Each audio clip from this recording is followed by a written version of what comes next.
le président semble l'Africain qui n'est plus à présenter. Et vous avez remarqué que nous sommes à la fin de l'année, nous sommes à la fin des 364 jours de l'année et bien évidemment, la NACIP a décidé de jeter un regard rétrospectif sur la situation sociopolitique. C'est à ce qui fait que le président a bien voulu animer cette conférence de presse. Elle va se dérouler en deux phases. La première phase, ça sera les propos liminaires du président. Et la seconde phase, une seule série de 5 questions. Et après ça, le président va donner le mot de fin et on va se dire au revoir. Donc, sur ce, président, je laisse toute la place.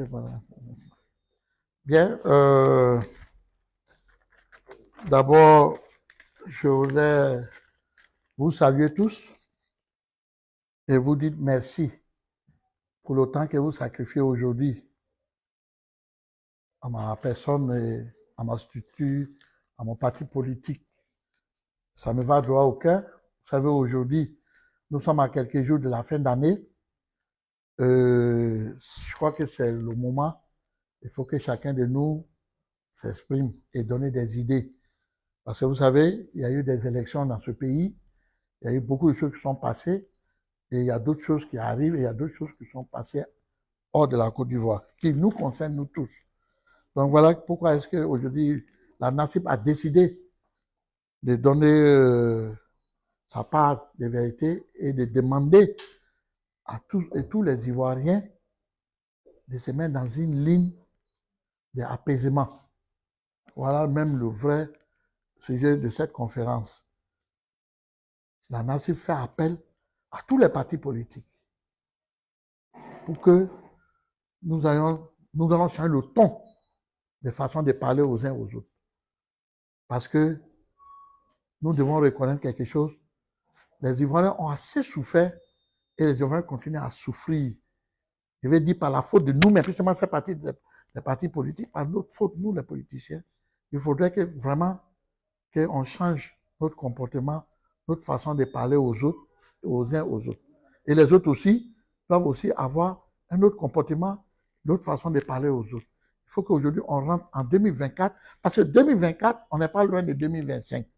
C'est l'année chaude. C'est comme on dit, un enfant qui est en quatrième, c'est quatrième qui est plus difficile que terminal.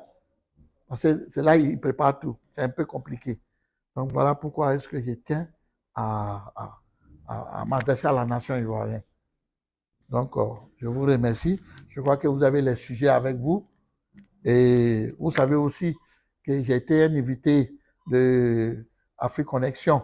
J'étais un invité donné en Centrafrique, dans laquelle où j'ai été reçu par des hautes personnalités de ce pays, que je ne dirai pas les noms, mais j'ai été à l'honneur. Et la Côte d'Ivoire était à l'honneur. Et dans laquelle j'ai fait des conférences de presse et j'ai rencontré des sociétés, j'ai rencontré des personnes où on a échangé pour parler des panafricains et qu'est-ce qu'aujourd'hui l'Afrique doit faire pour servir même les propres nations. Donc, je m'arrête là. Et si vous avez les sujets avec vous, s'il y a des gens... Et puis d'abord, je voudrais profiter en même temps pour présenter mes condoléances. Mes condoléances au PDCI. Mes condoléances au PDCI par rapport au décès de notre papa, de notre aîné, le président Bézier, et à tous ceux qui après qui ont suivi les pertes dans les autres partis. Le PDCI a perdu près de 3 ou 4 cadres en peu de temps. Donc, je profite au nom de la NACIP, au nom de mon parti, présenter nos condoléances. Et je salue aussi l'effort politique du président Alassane Ouattara pour, bien dit, pour l'effort qu'il est en train de faire et que nous continuons à marcher sur cette ligne dans la paix. Donc, s'il y a des sujets, si vous avez des choses à présenter ou des questions, parce que vous avez les questionnaires, vous pouvez me répondre quand vous voulez. Vous posez vos questions quand vous voulez. Merci, Président. Voilà ainsi exposer les propos lumineux du président. Bien entendu, on va sans plus tarder poursuivre avec la série des questions. Et le qui se jette à l'eau, qui a une préoccupation. Mané, tu as la parole? Ah, d'accord.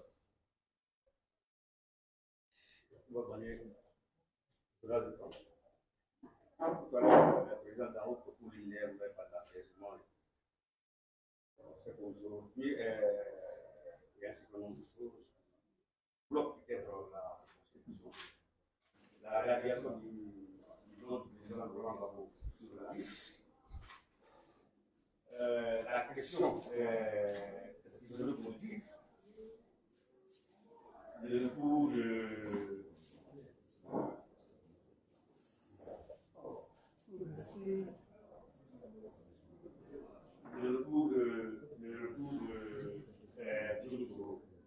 voilà les trois préoccupations que je vous soumets. Quel est le commentaire de votre parti sur cette question pour aller à la négociation nationale? Merci. Merci, cher frère de Le Temps. Merci beaucoup pour ces questions. Je voudrais profiter aussi, avant de répondre à tes questions, aussi saluer le civisme des populations précisément avant, pendant et après les dernières élections. Ça a été vraiment, je peux dire que c'est après 2011, hein, c'est cette élection qui a été pour moi les élections le plus apaisées et le plus calme, que les Ivoiriens ont accepté, malgré eux-mêmes des résultats, bons ou mauvais, mais tout le monde a voulu laisser faire et garder le calme pour l'intérêt des Ivoiriens. Ça, je salue ça. Et je voudrais saluer aussi les élections de M. Tidiane Thiam à la tête du PDCI, qui a été élu. Je lui souhaite bonne chance. Bienvenue dans la maison politique de la Côte d'Ivoire, qui va lui permettre de savoir et comprendre comment est-ce que les Ivoiriens et la politique ivoirienne se fait. Je lui souhaite bonne chance, du courage, et il ne faut pas qu'il va être surpris qu'il va recevoir des coups, comme nous tous, nous avons reçu. C'est ça la politique. Donc, je lui souhaite bonne chance et du courage. C'est ce que j'aurais lui dit. Maintenant, pour venir à toi, à tes trois questions. Voilà même le but même de la conférence. J'ai dit et je répète, il faut qu'on mette fin à la crise ivoirienne définitive. Cette crise dite depuis 2011, on continue toujours dans cette même crise. Chaque fois qu'il y a des échanges, chaque fois qu'il y a des problèmes, ce sont les mêmes choses. Ça se répète toujours. Et que la crise, on n'en arrive pas à finir. Et moi, je pense que le remède même, de la fin même de la crise ivoirienne, se trouve dans la main du chef de l'État, son Excellence, Alassane Ouattara. Il faut que, dans son discours du 31, là, que je lui demande de me mettre en genoux, que cette fois-ci, il puisse apaiser tous les Ivoiriens, sans regarder quelqu'un. Il n'a qu'à savoir ce qui est bon. Qu'est-ce que les Ivoiriens lui demandent aujourd'hui? Les prisonniers politiques. Bon, on ne va pas dire les prisonniers politiques, mais les prisonniers de la crise de 2011. La crise de 2011, il faut qu'on mette fin à ça. Les gens, quand même, ça fait près de 15 ans. Parce qu'il y en a 14 ans. Il reste un an pour faire 15 ans qu'ils sont en prison. Moi, je pense que monsieur le président, monsieur Alassane, son Excellence, les gens, il faut les pardonner. Il faut les pardonner. Aujourd'hui, Dieu t'a comblé de tout le pouvoir. Il faut pardonner les gens. C'est comme ça. Si Dieu est dans ton destin là, que tu vas faire encore un autre mandat en 2025 et que tu vas gagner, ça c'est la volonté de Dieu. Vous avez dit que le pont du plateau vaut 1000 candidatures. 1000 mandats, pardon. Mais le problème, ce ne sont pas les ponts qui vont t'élire, c'est le peuple.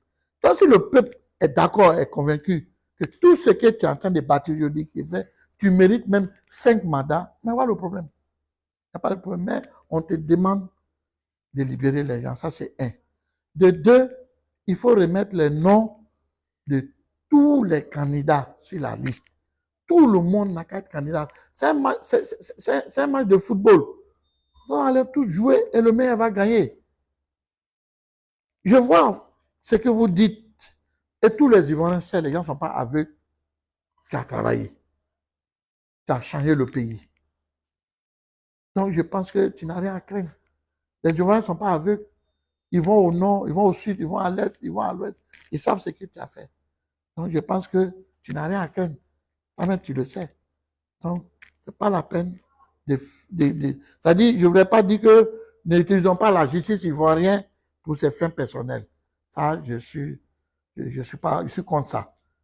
Allons-y à la vraie politique, la politique de la démocratie, la transparence. Et il faut apaiser tout le monde.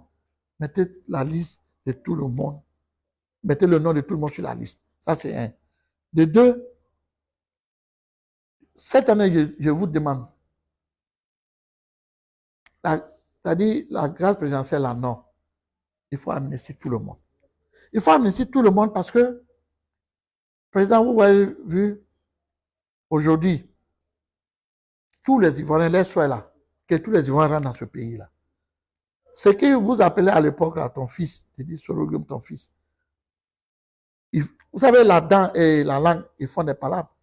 La dent là est morte, la langue, ça blesse, ça fait très mal. Mais on ne va pas couper la langue pour jeter. Président, pour l'intérêt de la Côte d'Ivoire, pour l'intérêt de tous les Ivoiriens, pour l'intérêt de tous ceux qui vivent dans ce pays-là, il faut faire un amnistie. À tout le monde. Libère tous les prisonniers, les sous-tous, le commandant, le général, il faut libérer tout le monde. Ça ne va rien vous enlever. Vous êtes déjà, vous êtes arrivé à un niveau très élevé. Donc je pense que ça, vous n'avez pas besoin de tout ça. Libère tout le monde. Allons-y à la paix, allons-y à la vraie. Mettons fin à la crise. 2024, nous ne devons plus parler de la crise. Nous devons aller à autre chose. C'est ça, moi, je vous demande. Vraiment, le 31, là, nous, on attend vos discours. On veut que ça soit discours d'apaisement, discours de la paix, discours de la réconciliation, discours du pardon, discours de la sagesse. C'est ce que nous, on vous demande, Monsieur le Président. Voilà ce que la NACIP vous demande. Et puis, je voudrais profiter de vous dire que moi et mon parti politique, la NACIP, on se propose un médiateur entre Soro-Guillaume et les Ivoiriens. Moi, je vais me rendre, aller rencontrer M. Soro-Guillaume et nous allons ensemble régler le problème. Parce que nous, les Ivoiriens, nous savons régler nos problèmes nous-mêmes. Je vous propose, j'ai dit, si le ARDP, si parmi le gouvernement, des ministres qui sont prêts à m'ouvrir la porte, parce que moi, je vous dis, et je le répète, la NACIP, désormais, va faire la médiation entre le GPS de Soro et Soro lui-même et la Côte d'Ivoire. Pour tous ceux qui vont être d'accord, qui peuvent se rejoindre à moi, nous allons faire ce voyage ensemble. Parce qu'il faut qu'on va à la paix. De toute façon, Soro-Guillaume fait partie des enfants de ce pays-là. Tout le monde fait des bêtises dans la vie. Tout le monde fait des erreurs. Je voudrais profiter aussi de demander à M. Soro de aussi tenir des propos sains, qu'il arrête aussi les attaques. Je pense que ça va pour tout le monde. Et je demande au AIDP aussi, dans ce temps-là, je vois plein dans les réseaux sociaux qui attaquent n'importe comment. Je crois qu'on n'est plus à ce stade. Et puis, vous-même, AIDP, vous n'avez pas l'intérêt d'aller dans cette ligne-là. Vous n'avez pas l'intérêt d'aller dans cette ligne-là. Donc, sortons des règlements de compte, sortons des propos qui va allumer la haine entre les Ivoiriens. On n'est plus à ce stade-là. Aujourd'hui, 2024, là, doit être l'année du pardon, l'année de la réconciliation entre tous les Ivoiriens. Je vous remercie. Je suis fier de 2024. Président, vous avez effectué donc une visite du 24 au 23, certainement 24, vous avez assisté à Bangui, à la 5e édition de Afrique Connexion. 14 au 15 décembre. Afrique, d'accord, parfait. Donc, j'ai-moi donc, alors, président, je veux savoir qu'est-ce qui a été fait sur le plan culturel.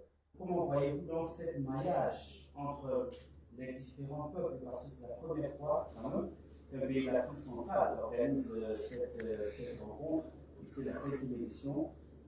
Comment voyez-vous cela sur le plan culturel, sur le plan de l'Afrique Oui. sur l'avancée de l'Afrique. Oui. Merci beaucoup. Je voudrais d'abord te dire merci. Moi, j'ai été surpris j'ai été surpris de voir des groupes de danse venant de ce pays-là, que je me retrouve ici. Ces mêmes danses. Par exemple, les danses des lobbies, où ils dansent à les poitrines là. Ils ont cette danse là-bas. J'ai trouvé aussi les danses des gars de la lagune là. Les danses de la lagune là. Les ébriers là. Sur les pirogues. La même façon qu'on s'habille dans les traditions, la même chose. J'ai trouvé ça là-bas. J'ai trouvé d'autres danses qui se trouvent à l'ouest ici, qui se trouvent partout. Donc, je me dis, mais attends, ils sont en Côte d'Ivoire, bien sûr, en Centrafrique, parce que c'est les mêmes choses, c'est les mêmes. Donc, c'est pour te dire que le peuple africain même là, on a la même couture, on a la même façon de vivre, on a la même façon de réfléchir. Seulement, les frontières ont été partagées. J'ai compris maintenant que les frontières ont été partagées, pas par nous les Africains, mais par les ennemis de l'Afrique. Comment vous avez vécu l'ambiance et cet événement en tant qu'invité spécial? Spécial, chose super.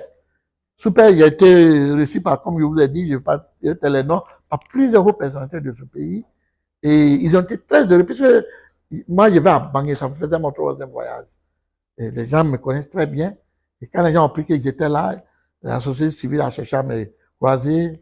Les journalistes là-bas aussi ont voulu avoir une conférence de presse que j'ai donnée. Et j'ai donné mon avis.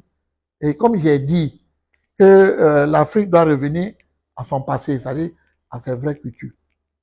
L'Afrique doit plus, un Africain ne doit plus être appelé Bernard. François, tu es là, François?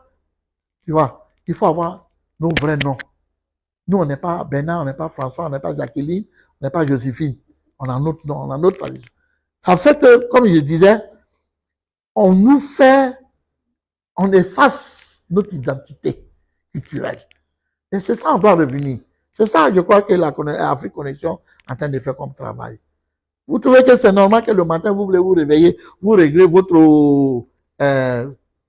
horloge pour vous réveiller, qui est fabriqué en Chine, en net, mais qui n'est pas fabriqué par vous-même? Est-ce qu'il n'y a pas quelque chose qui ne va pas quelque part? Est-ce que vous trouvez que c'est normal que les panneaux soleil, qui vont nous servir de courant dans nos parents, dans le campement, tout, qui est facilement à fabriquer, qui est facile à être fabriqué, qui vient de la Chine, de l'Inde, du Brésil, tout, de l'Allemagne, pour venir nous vendre. Pourtant, nous-mêmes, on peut fabriquer ça. Vous trouvez que ça, c'est normal? C'est qu'il y a quelque chose qui ne va pas. Il y a quelque chose qui ne va pas parce qu'il faut que je vous le dise. En Afrique, ici, on danse trop, on boit trop, et on parle trop pour rien. Et c'est ça, on doit mettre fin à ça. Nous devons servir l'Afrique, nous devons la servir avec le savoir-faire. C'est ça qui nous manque. On pense qu'on est quoi même? Star de TikTok, on est star de temps, on est star. Oh, je suis star. Tu es star dans quoi? Si tu ne peux pas nourrir ta famille, tu es star dans quoi? Donc, c'est ce que je voulais dire. Il faut que la conscience soit réveillée. Est-ce que le président, oui. Il y a deux préoccupations. La première, vous venez de souhaiter vos condoléances à la famille décédée. Mais pourquoi c'est maintenant vous le faites? Et la deuxième préoccupation, que pensez-vous de la nouvelle organisation entre le Mali, le Niger et le Sénégal? Merci beaucoup. Mes présentations, mes condoléances à la famille PDCI, c'est pas maintenant que je l'ai fait. Je l'ai déjà fait dans ma page officielle. Je l'ai déjà fait sur mon YouTube. Donc, je pense que c'est pas la première fois. Mais je profite de cette conférence quand même pour encore leur donner mes choses, leur dire mes condoléances et en même temps les féliciter aussi pour le nouveau président qui a été élu, qui va guider le PDCI. Maintenant, ce qui concerne la deuxième question. L'union des gens de Sahel. Mais je félicite cette union-là. Je suis pour cette union-là. Et je les soutiens. Je soutiens le président du Mali, je soutiens le président du Burkina, je soutiens le président du Niger, dans laquelle, dans le mois de janvier, vers fin janvier, il doit faire une tournée qui va commencer par le Mali, qui va au Burkina et il termine au Niger. Pour apporter mon soutien. Et au Mali, quand il va aller au Mali, je vais aller à la ville qui a été libérée, Kidal. Je vais me rendre à Kidal pour apporter les vrais témoignages. Je vais à la source des informations. Parce qu'on nous ment. Les médias occidentaux, les autres médias nous mentent. Et quand moi je vois que nos chefs d'État utilisent plus les médias occidentaux, les médias des maçons par rapport à leurs propres médias africains, moi j'ai mal au cœur. Moi j'ai mal au cœur. Nous devons donner de la valeur à nos journalistes africains. Nous devons donner de la valeur à nos journalistes, à nos médias. On doit leur faire confiance. Voilà ce que je voulais dire. Président, vos soutiens-là, c'est par rapport à quoi? On sait que ce sont des présidents, ce sont des pushistes. Il ne faut pas m'amener à dire des choses qui vont me... On vous a déjà dit, il y a 2 sortes de coups d'État. Il y a des coups d'État civils qui ont fait plus de morts en Afrique, et il y a des coups d'État qui n'est pas militaire. Et je vous dis, je n'accepterai pas reconnaître ce qui s'est passé au Mali, au Burkina et au Niger comme coup d'État. Je suis désolé, c'est des révolutions du peuple. Ne mélangeons pas la révolution à un coup d'État. Parce que on a vu dans des pays où il devait y avoir un coup d'État, le peuple est descendu. Pas l'exemple de la Turquie. Il doit y avoir coup d'État en Turquie, le peuple a annulé ce coup d'État. Donc, c'était pas la révolution du peuple. Parce que le peuple même n'a pas accepté. Et il y en a eu à Sierra Leone, dans laquelle aussi que le peuple n'a pas accepté. Donc, c'est pour vous dire, il y a la révolution du peuple et il y a le coup d'État constitutionnel. Donc, ce sont les 2 choses différentes. Ne mélangez pas les choses. Ces gens-là, ils sont rentrés dans une révolution. Aujourd'hui, moi, je suis fier de ce qu'ils font. Tu chasses un, je te chasse un. Tu me ouvres la porte, je te ouvre la porte. C'est ça le respect mutuel en politique. Voilà. On n'est plus dans le stade où on tue un Français en Europe et on vient marcher ici pour les soutenir. Et les mêmes personnes donnent des armes à les Africains. Ils créent l'appareil des touristes. On tue des villages, on bout des villages et on n'en parle pas et on ne marche pas pour eux. Aucun chef d'État se lève. Je n'ai jamais vu l'Union africaine ou l'Union la CEDEAO qui a condamné les attaques des rébellions qui se font dans les villages de Burkina Faso ou du Mali ou ailleurs. Mais aujourd'hui, vous voyez la vérité en train de s'éclater en plein jour. Allons-y, continuons comme ça, nous allons voir la vérité. Président, en même temps, je veux dire, aujourd'hui, la CEDEAO qui condamnait les coups d'État, aujourd'hui, ils se rallient. Oui. Moi, c'est ça, on vient dessus. Ça, c'est ta question. Vous avez vu le président du Bénin? Quelle est la bête ou quelle abeille qu'il a piqué et il a changé de discours? Au début, il était celui qui a demandé qu'on attaque le Niger. Mais aujourd'hui, il a dit non, qu'il ouvre toutes ses frontières, il ouvre son port, il ouvre. Pourquoi il ouvre? Il n'a qu'à laisser fermer. Il n'a qu'à laisser fermer. Donc, c'est pour te dire que le Niger et le Mali et le Burkina, ils sont sur les droits. Mais ce que je vais lancer un appel d'ici, au Burkinabé, au peuple du Niger, restez vigilants, car encore la tête du serpent n'est pas coupée, elle tourne autour de vous. Faites très attention et protégez votre révolution pour que ça aille jusqu'au bout. C'est tout ce que je peux lancer comme message. Je vais prendre la parole on parle de conciliation. Dans un an, ce sera des élections. Tout le monde demande des élections justes et transparentes. Aujourd'hui, la commission électorale est mise en cause. On accuse d'être un appendice de partout au pouvoir. Il y a le pouvoir électoral, il y a la liste électorale où on a des milliers de personnes qui n'avaient pas le droit d'y être. Il y a alors, quel est le mot qu'on a à des élections ici? Je vais répondre et je vais te dire aussi, quelque part, je ne suis pas content de nos amis de l'opposition dans les affaires des élections. Vous avez remarqué que depuis 2000, mon dernier candidature était en 2015, non? Et après, je ne suis plus parti parce que j'étais candidat à Yopougon et j'ai vu le fonctionnement de la CI. C'est une machine à tuer l'opposition. C'est une machine à tuer l'opposition. Moi, je demande la réforme. Catégoriquement, totalement, la réforme de la CI, avant d'aller à toutes les élections. Même quand on devait aller dans ces élections-là, on a discuté avec mon père. Il me dit, Sam, tu vas avec Michel. Il dit, mais on va, même si on a gagné là, pourquoi ils ne vont pas nous donner? Il dit, mais oui, mais allez-y. Au moins, les Ivoiriens vont prendre conscience de ce qui se passe. Bon, le père a parlé. On est parti. Tout le monde a vu le résultat. Toute la Côte d'Ivoire est devenue orange en moins de 10 ans. Autant il y a des partis qui ont créé même la Côte d'Ivoire, qui ont disparu des couleurs. Donc toute la Côte d'Ivoire est devenue orange aujourd'hui. Et puis, tu as parlé des trucs de territoire, des découpages de territoire. Je suis tout à fait d'accord. Depuis 10-15 ans, je parle de ça. Vous prenez Ganois. Ganois, région de Ganois a combien de députés? Donc, 3 députés, il y a combien de population de Ganois? Et vous prenez Congo. La population de Congo, elles sont combien de députés? Donc, vous voyez que le découpage n'est pas correct, n'est pas bien pour quand même le pays. Il faut faire les choses correctement. Si on se dit que dans telle région, il y a 20 000 personnes, il doit avoir deux députés, il faut qu'au sud aussi, que les 20 000 aient 2 députés. De l'autre côté, mais on ne peut pas avoir dans un coin 10 000 personnes, 3 députés, et vers ici, on est 30 000, on a un seul député.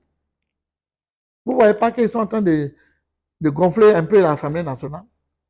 Et ça, il faut qu'on mette fin à ça. Mais on met fin à ça comment? Il faut qu'il y ait l'union de l'opposition. Mais cette union-là ne peut pas avoir lieu parce qu'ils sont affamés. Ceux qui se disent qu'ils sont à l'opposition, c'est des affamés. Et on sait comment ils font. Aujourd'hui, ils sont avec toi et puis un matin, tu apprends que c'est des infiltrés. Donc, il faut qu'on ait une union des vrais opposants. Je dis bien des vrais opposants. Pas les opposants des restaurants. Là. Des vrais opposants. De ceux qui veulent défendre les Ivoiriens. Ceux qui veulent défendre la Côte d'Ivoire. Ceux qui veulent installer la vraie démocratie. C'est de ceux-là que je parle. Je lance un appel à une union de l'opposition. Moi, je suis ouvert. Je demande au PDC, au PPCI, je demande à tous les autres. On n'a qu'à se unir, je dis bien, des vrais opposants. Hein. Parce qu'on sait aujourd'hui en Côte d'Ivoire qui est opposant et qui est semblant d'opposant. Ils connaissent, ils savent de qui je parle. Ils ont les noms, ils connaissent. Mais je ne citerai pas de nom. Eux-mêmes vont se reconnaître. Donc, j'ai dit, il faut des vrais opposants. Il faut qu'on fasse une union de l'opposition. On choisit la tête de quelqu'un qui va guider cette opposition. Je vous remercie. Merci. Bon, on va laisser la seule dame. On va laisser la seule dame. J'ai dit que c'est une compétence de classe de l'institution de la 5e édition de la élection. Est-ce que vous pouvez revenir pour moi? Vous pouvez le faire en petit. Non, reprenez votre question. Votre séjour. Ah, vous me demandez, il y a plus que. Oui. Votre séjour. Est-ce que vous pouvez revenir un peu sur un bref résumé sur ce que vous avez eu à faire cette 5e édition? D'accord, merci beaucoup. J'ai été, comme j'ai dit, j'ai été. Président, on prend la question de monsieur, vous avez posé les deux. Et ça sera la dernière. Non, laisse-moi finir, je vais le prendre. Je vais, comme je l'ai dit, j'ai été invité spécial par madame par Afrique Connexion et madame la ministre de Culture de la Centrafrique. Donc, je me suis rendu là-bas. J'ai été très bien reçu. J'ai été très bien logé. Et comme j'ai dit, j'ai échangé avec des personnalités, on a parlé de tout, de l'Afrique, et de leur changement politique avec la France, et ils ont changé aujourd'hui. Et le pays, moi, je suis allé, comme je dis, c'est mon 3e fois, mais cette fois-ci, je suis allé trouver que le pays est en chantier. Le pays est en chantier, ça travaille, le pays évolue. Et c'est ça qu'on demande. Le pays manque beaucoup de choses, mais ils sont en chantier. Et je pense que dans 10 ans, ce pays-là, les gens ne vont pas reconnaître le changement qui va avoir lieu. Donc, mon voyage dans ce pays a été très positif. J'ai rencontré la société civile, j'ai rencontré les journalistes là-bas, on a échangé. Je suis même passé à la télé, tout ça, donc il n'y a pas de problème. Je suis président de la base de Radio Côte d'Ivoire. Je voulais est-ce que vous voulez que la Côte d'Ivoire vous tient de votre séjour? Et vous avez essayé aussi vous pouvez parler un peu des causes des crises de la Côte d'Ivoire.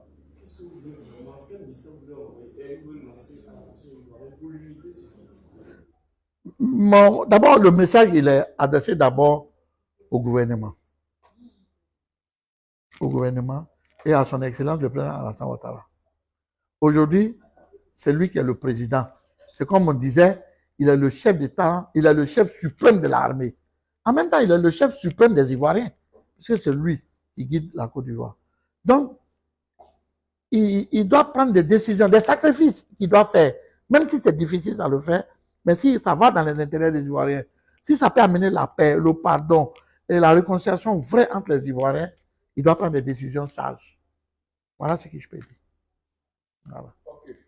Parce que je voulais ajouter pour vous dire, on n'est pas aveugles. Nous tous, nous voyons les projets dans ce pays-là. Moi, je fais le tour de la Côte d'Ivoire. Quand ça me prend comme ça, je prends ma voiture, je vais à Korogo, je sors pour aller à Boundiali au Djéné, je sors à Touba, je viens sortir vers Issia, je reviens à Daloa, je reprends Yamoussoukro, tout ça pour revenir sur Abidjan. Et je prends la corniche aussi pour aller à San Pedro. Je fais Fresco, tout ça là.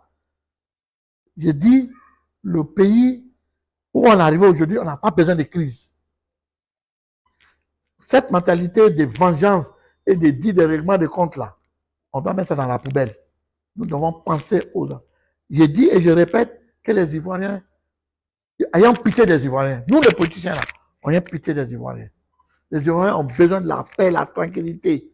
Les Ivoiriens ont besoin de vivre. Est-ce que vous savez qu'il y a des veuves?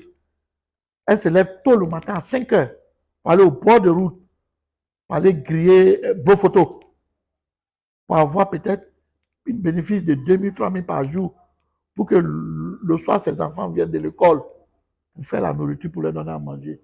Vous n'êtes pas conscient de ça. Les gars qui sont au sommet des sommets, là, ils ont tout.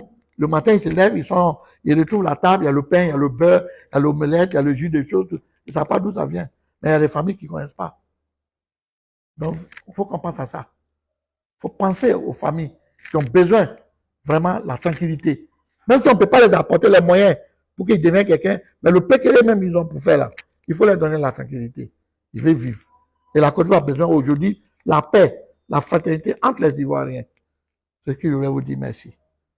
Merci au président. En même temps qu'il a rebondi sur la question, je pense qu'il en a profité pour donner son mot. Mais je voulais, au nom de la nation, au nom du président centrafricain, remercier tous les confrères qui nous ont fait l'amitié de venir aujourd'hui dans cette conférence de presse, une conférence bilan qui a retracé toute la situation sociopolitique de la Côte d'Ivoire, notamment sur le Guillaume, la CEI, en tout cas, je ne vais pas faire tout le temps. Mais certainement, président, de façon officielle, je vais vous donner la parole pour votre mot de la fin, certainement vous donner un mot sur les éléphants, et un mot pour les Ivoiriens et les éléphants qui viennent de D'accord, moi, je voudrais d'abord demander à tous les Ivoiriens de soutenir les éléphants, quel que soit ce qui se passe. C'est notre équipe, ils nous représente dignement. Et je souhaite que la coupe reste en Côte d'Ivoire ici, et je souhaite le meilleur gagne aussi.